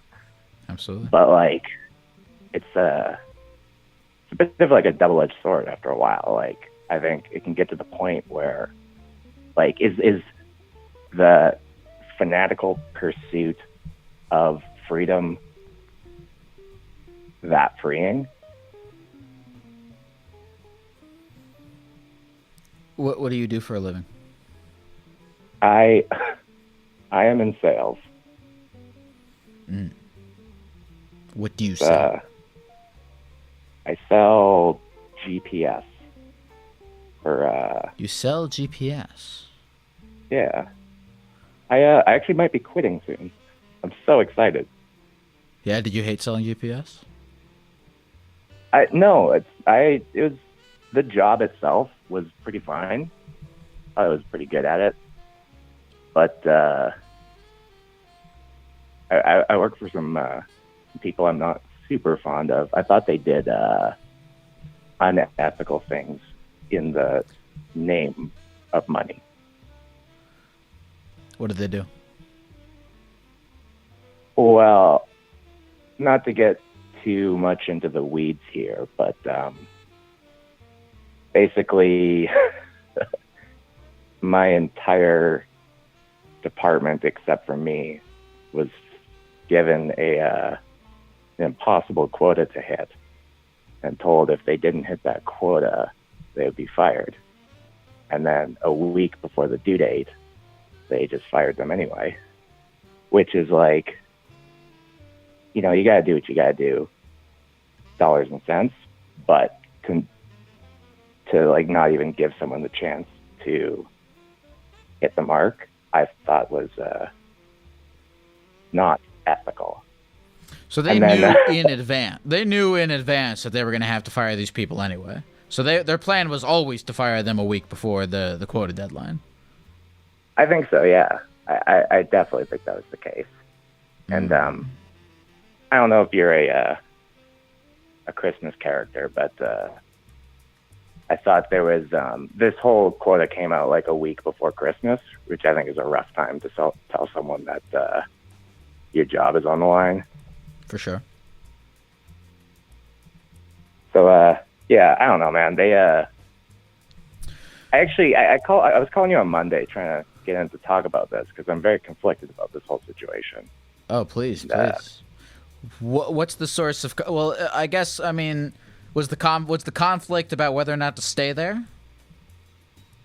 Yeah, because I was they've offered me a promotion, and yeah, and I think I stand to make a good amount of money, and like I've never made good money in my life, and now I'm being offered like more money than I thought a person with my skill set could make. But also at the same time, I've come to realize this is like a morally ambiguous place to be. And as a person who's always said he's not motivated by money very much, it feels in a way like the universe saying, are you sure about that? Right? Like, so, I mean, we sort of started this story with the end of it. You ended up quitting, right? I haven't quit yet. Okay, so is it still up in the air, or you've decided? I'm waiting to hear back about another job, and if I get that, probably quitting. But is the other job for significantly less money? Oh, you better believe it, buddy. Now, is making good... You said that you've never been driven by money, so making good money has never been a thing that's been that important to you anyway, from what I understand. Yeah, like I'd like to make decent money, but I don't need a house with a wall. You know what I'm saying? A house with a wall? Yeah, like a big, LA house with a wall around it and a gate. Don't all houses have walls? Oh, you mean a wall like out in front of the house? Like around the house, yeah. Okay, I thought you were talking about walls in the house, because you need that. No, yeah, it's prerequisite. I need like at least 4 of those. So you're not driven by money. So if you're not driven by money, let me ask you, what does drive you? What do you value in its place? It's a good question. I think that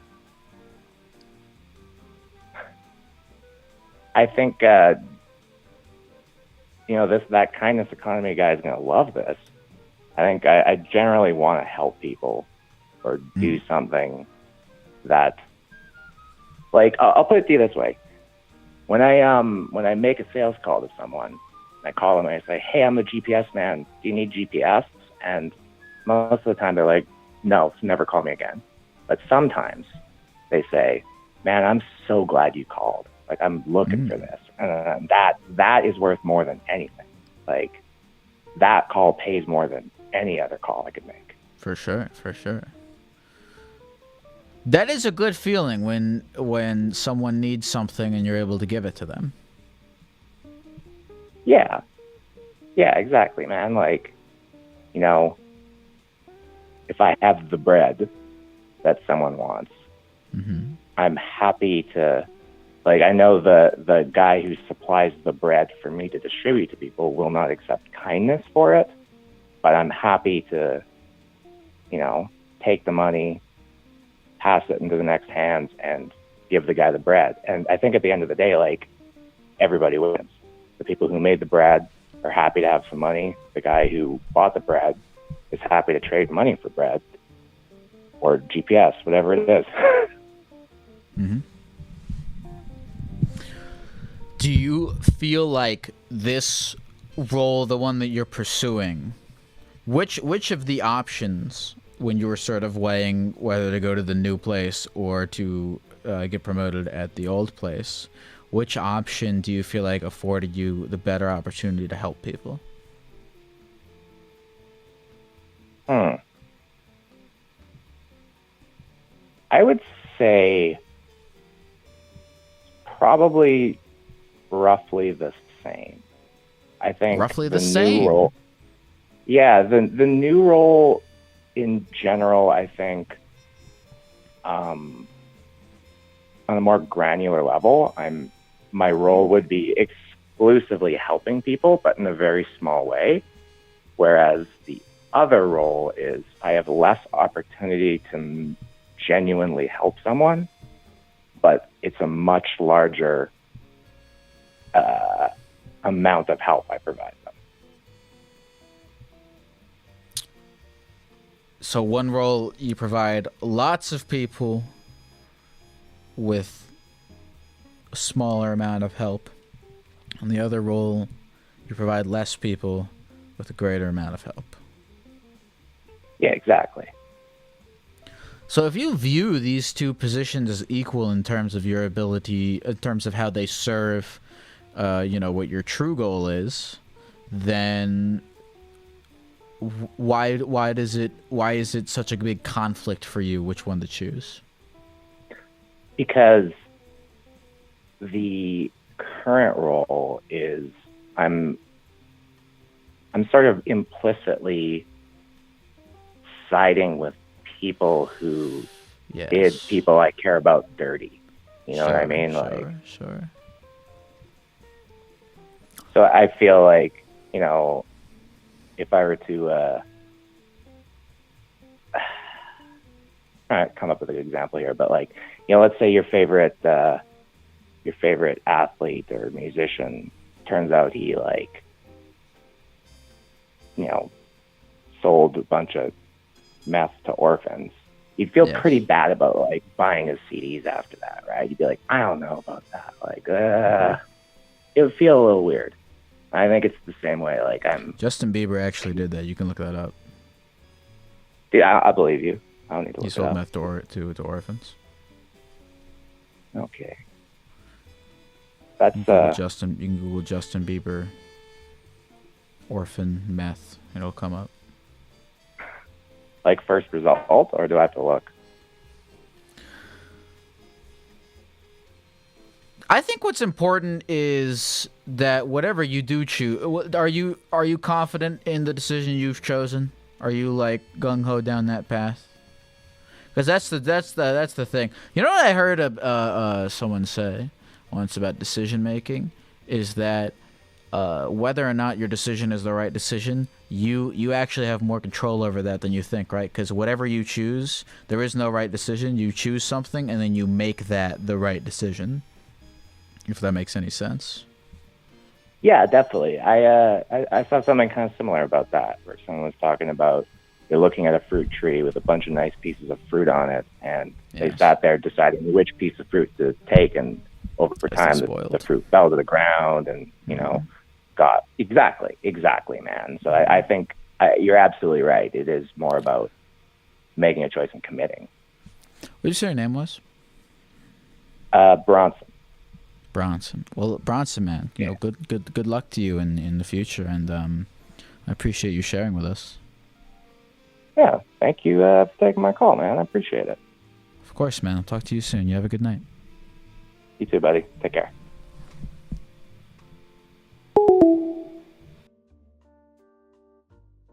Call from Bader.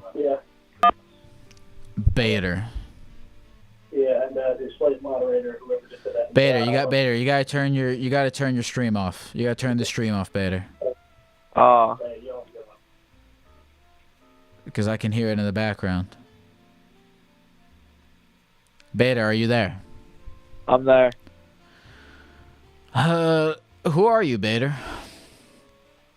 I'm just a Doordasher, delivering people's food to them every day. Are you on the job right now? I am not, but I did work about 30 minutes ago. In the snow? No. I'm not on the East Coast.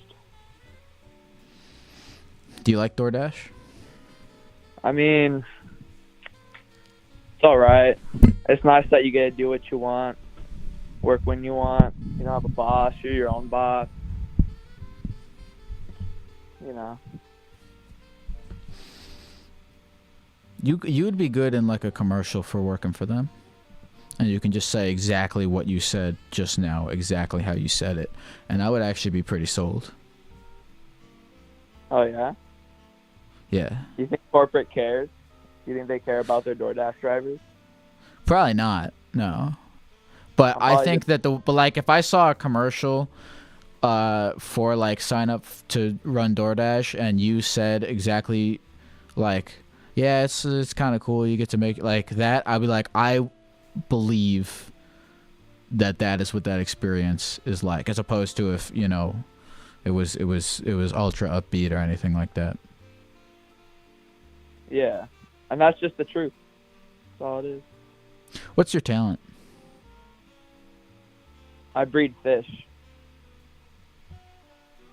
How'd you get into that?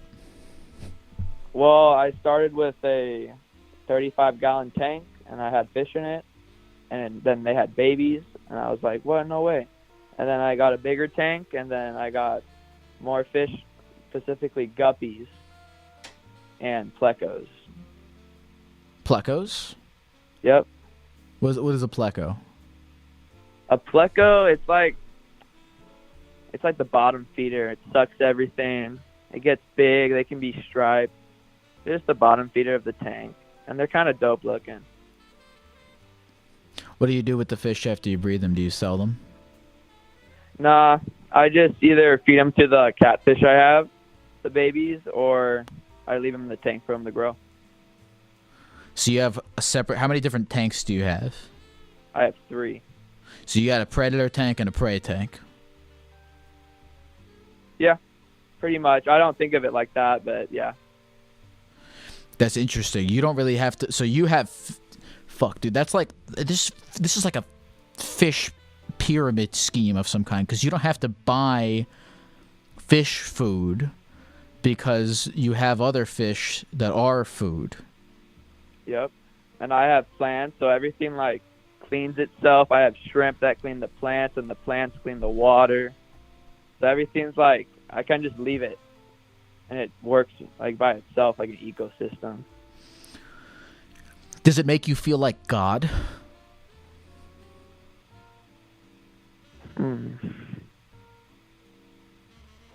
I mean, I control their lives. I control if they eat. I control if it's day or night. I control the temperature. I control how much water is in their tank. Do you enjoy having that power? I guess I do. I do. Do you feel like in general you have like a lack of power in your life that you make up for with this power over the fish? Maybe. Maybe.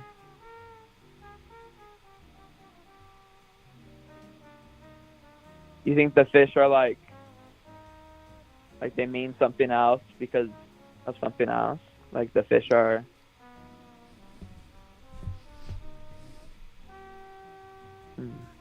like a coping mechanism for something? Do you think they're a coping mechanism for something? I think they're an escape from reality. I think when I'm with my fish and I'm feeding my fish, I'm cleaning their tank, the only thing that's there, the only thing I'm thinking about is me and my fish. Yes, exactly.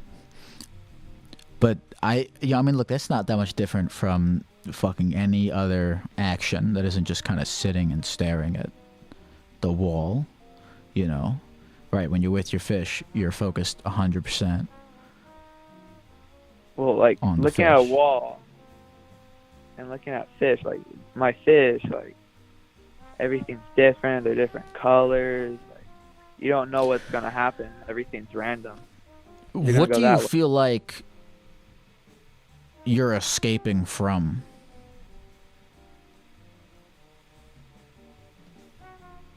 Probably taxes. I don't know anything about that. That's my biggest worry about right now.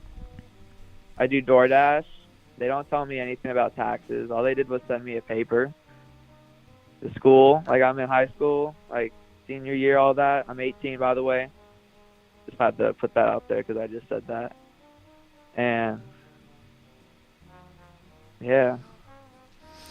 How much money did you make doing Doordash in 2020?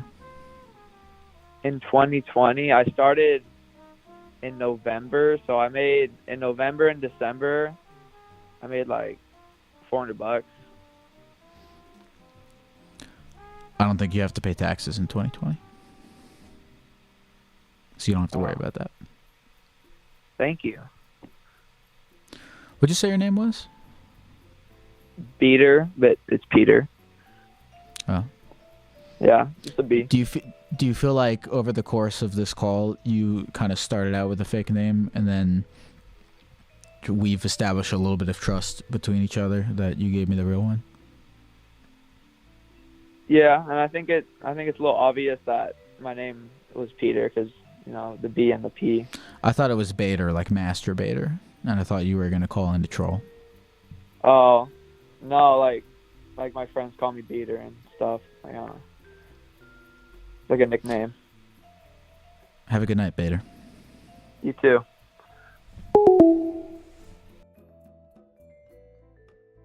Call from Willie.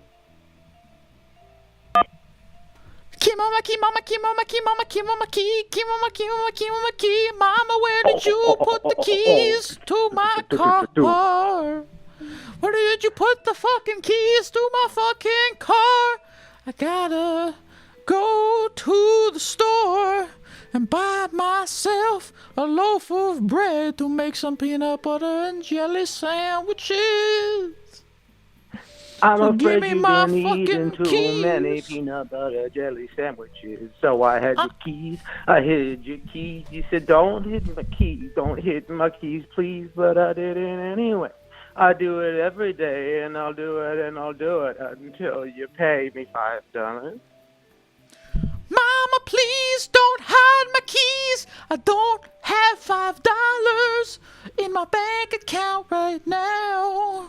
Why do you do this to me? I don't have a lot of cheese. Mama, please don't hide my keys. You better get a job or learn to rob or get some keys that are hanging on a fob. Better get that money, my little sonny, if you want any peanut butter and honey. I don't want to live a life of crime. Well, that's too bad. I don't want to, but I need a few dimes to get my peanut butter jelly sandwiches. Mama, please. You could maybe try investing in the market and making some dollars. You look up in line and then you see some people holler. They say some things and their phone it rings. It's your broker. You've gone broke, sir.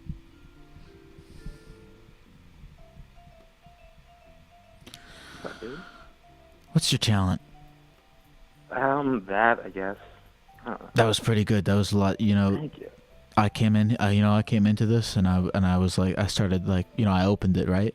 And then you started rhyming and I was like, oh, this guy's way better than me at this. Oh. And but you know, I tried.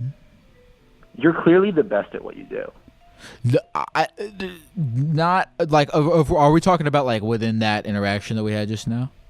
No, I'm talking about whatever it is that you do. Like, I don't know how you describe your stream to people when you tell people you stream, but you're clearly really good at what you're doing. You know, there's a trick to being really good at what you do. Yeah, I believe. What's the trick? Look, well, here's the thing. Yeah. I feel like, well, it depends. Like, look, if you look at what I do as interviewing, like, of course I'm not the best interviewer. But if you look at what I'm doing as, you know, doing myself, of course I'm the best person at doing myself. But like, you know, if you're doing something that you would describe as doing yourself, then no one can be better than you if you're doing yourself. I know that sounds fucking cheesy, but I do believe in that. Right, but you found a way of being yourself that is clearly very entertaining to a large number of people. So I found a good medium for it. You did. It's a new medium, which is very cool. It's very cool to live in the time when people can do things like this. It's hard. It's a lazy medium, streaming. Mm-hmm. It's a very lazy medium. It's still work. It is laborious, but it's like before this I used to make movies. You know, it's so like making a movie or like editing it's the opposite of this, because this I'm in lights for 3 hours talking to people. Editing a movie or a video is you're alone in the dark. You talk to no one for days. But but you come out with a more refined product than just sitting around blabbing on a stream. Right. That's very funny because I also do a lot of editing, and it's like you're charging up for this one big blast, and you really hope the blast is perfect, and then getting to do something like this. And I do something a little bit similar, but I don't mean to compare myself to the Geck, but it's of like, I can say anything, and it's all equally valid. And if it's like not perfect, it's nested in the middle of a 3-hour stream. So who cares? Exactly. You know? Exactly. Right? Yes. Exactly. Yeah, you get it, man. You get it. And another thing is like, I feel like on a stream, I think you're more raw because in like a video or like a fucking tweet, even anything that's pre-written. You type something or you make something and then you're like, nah, that sounds stupid, and you throw it out and you come back. But now if I say something and I'm like, and I think right after I said it, I think that's stupid, it's already out. I don't have time. I can't retract it. Right. So it's the most raw version of your thoughts. And you always have the option of going back and making a more refined version of it. Yes. But you don't have to. It's true. It's true. I never do. What is this thing that you do that you were saying is similar? Well, do you stream? I do stream. I stream as a character, and I don't usually talk about it, but I might as well because you seem to be also streaming as a character, and you get it. The character is I pretend to be a German man, and I like play the saw, and I do it on here, and it's a fun time. You pretend to be a German man on RPAN. Mm-hmm. Yes. Yes. His name's Jaime Wilhelm. Jaime Wilhelm. If I may say his name. Oh, of course. Well, now, tell me the origin of Jaime Wilhelm. That's a great question. Are you familiar with the band Wolfpack? They do the "What Does the Fox Say" song. No, that's a guy from a different country. But I am not familiar with the band Wolfpack then. They're phenomenal, but I happened to have gone to a summer camp where the big frontman Jack Stratton was a teacher, and I learned from him. And he had a character named Mushy Krongold, who's like anyone out there. If you Google Mushy Krongold, there's some very, very nice stuff. And I don't know, I just wanted a character too, so I started doing this bullshit in college. And then kept doing it after college in live settings, and then live shows went away, and then I discovered RPAN and had a blast, and continue to have a blast. So you were doing this German man of live shows of it? Yeah. Yeah. How did these shows go? Were they pre-written or were they improvised? Or were they They were musical? Were they improvised. comedy? They were Tell like me musical everything. comedy. I'm so curious. Yeah, absolutely. I also in the before times did stand up, but I would find that this character would consistently do better than the stand up. Yes. So I ended up doing the character a lot. But like I think it correct me, tell me if this feels similar for you. I don't know why the character works. Do you claim to know why what you do works? I think I know why well, it depends on how you define works, because you could define that if you wanted to define that as if you wanted to define that objectively as like, are there people watching me do this right now? Then yes, it works objectively. Right. But if you wanted to find it like, is it, there's a lot of different ways to define if something works. But I think, I don't know, if I went into why I thought this worked, it would, I think I'd get too, I know why it works for me. I used to do stand-up in the before times, and like, if I came on a stream, and I was like, I'm Lyle, and this is the Lyle Advice Hour with me, Lyle, I'd be like, I'm a fucking douche, I should go kill myself, what am I doing? But when you're doing it with like a character, when you're doing it, it's so much less personal. There's so much more. I don't even know how you would like, detachment, but like the good kind of detachment that makes you looser, if that makes sense. Yeah, I feel the same way, and I couldn't have said it better myself. I want to know about this, Will, because when pandemic is over, I want to do the Therapy Gecko live, but I'm trying to work out how that would work. What I want to do is I want to just take calls, stream, like set up some cameras, stream it on Twitch, and just do exactly what I'm doing, but with an audience. How did your streams go? What did you do? Or your shows? Well, for the shows, it would usually be like, it would be a comedy show, so it would be like stand-up, stump, and then I would just do this character. And it would just be, I get on stage with a saw or like this omnichord, which is like really fun musical, like electronic instrument. And I just be like, I don't have anything written. Like, give me either a topic, and I make up a song on the omnichord, or I just do covers on the saw, but they're like fucked up because it's a musical saw. It's a regular saw you cut wood with, and you play it with like a cello bow, and it's like no matter what you play, it's gonna sound like fucked up. So that's, I don't know, it's just the fun thing, but like. It's like this, you don't have to write anything, and like you said, it's kind of detached from you. So it's not like, oh, it's me, Willie, on stage, and I wrote these jokes. And if you don't like the jokes, that means you don't like me. But I'm not me. I'm this other guy, this character. So, it's hard. I think with streaming though, because like when if you go on stage and you did if you go on stage and you just start talking. And everything you say doesn't sort of wrap up into a neat little bow that has a laugh at the end. It doesn't work live. But if you do it on the computer, it's different because, I mean, half the people watching this right now probably have it open in like another tab while they're like on Facebook or doing something else. It's not as intimate. Right. Plus, there's the mise en scène of the whole, the costume, the background, and the music. I don't know if you want to give away what is this music that you're playing quietly in the background? It's glorious. This music, it's the first. No, I think it's the third result that comes up when you type into YouTube cool ambient music. Okay, nice. That's awesome. But yeah, I mean, you should definitely do this live. I want to. I'm trying to go everywhere. I want to go to.